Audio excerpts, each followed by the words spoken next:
Hey guys, tonight I'm gonna do a little how-to on boiling a deer head. So, first suggestion, do this when it's warmer outside. About 10 degrees tonight. It's gonna be a long night for doing this. So, step one, pretty much you're gonna want to just skin out the head. I mean, it's pretty much what it is to it. Get a sharp knife. It takes a while. It makes your hands sore. Yeah, so that's how you do that.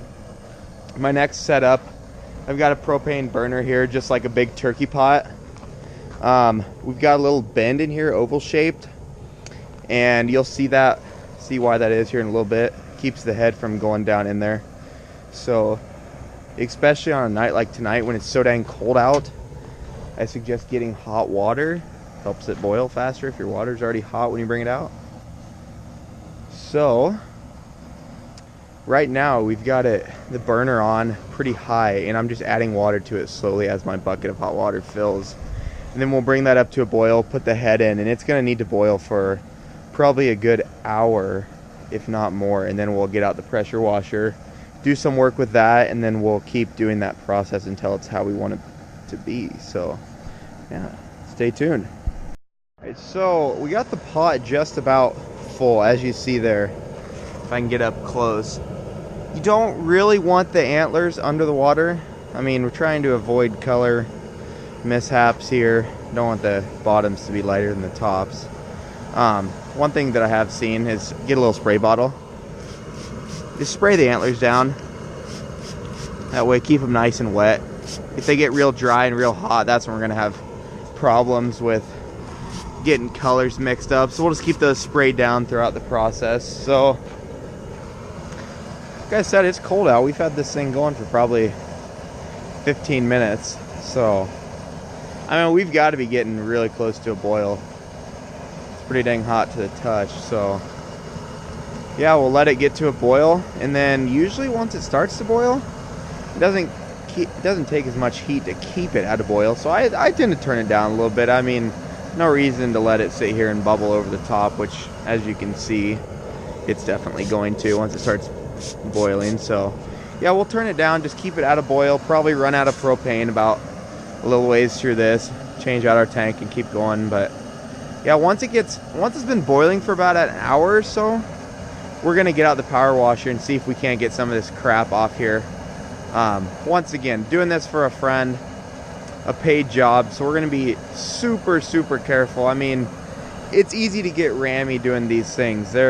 I don't know, sometimes it just seems like a lot of stinking work. It's easy to get rammy, but yeah, just take your time. We'll get the video back out with the power washer. Won't be able to videotape much of that. That is a mess. You almost need a stinking hazmat suit to keep all the crap off of you. But yeah, we'll kind of show what that entails. So we'll be back. So the final thing I like to do to these is give them a little bath in some dish soap. So this is what it came out to look like. Like I said, it's freezing outside. It's pitch black. It wasn't good recording weather. So, I mean, it's pretty self-explanatory. We get the water boiling.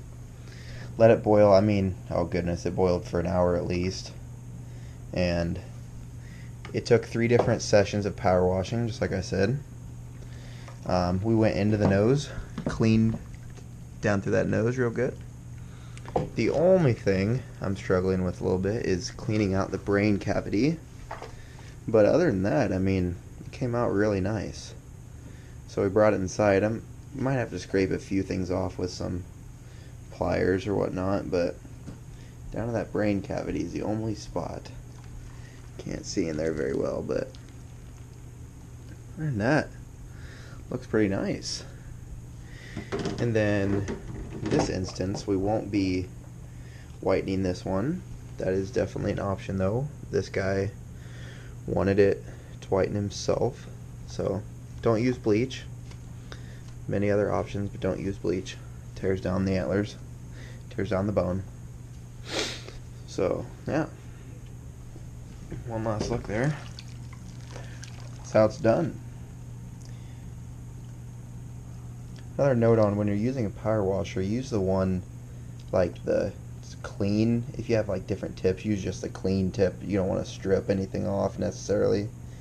You are stripping, but you don't need a stripping tip. We don't need to, you don't want to bust apart any bones in the nasal cavity, or that's kind of weak. So you want to take off only what you're trying to, not just blowing things apart. So that's how it's done.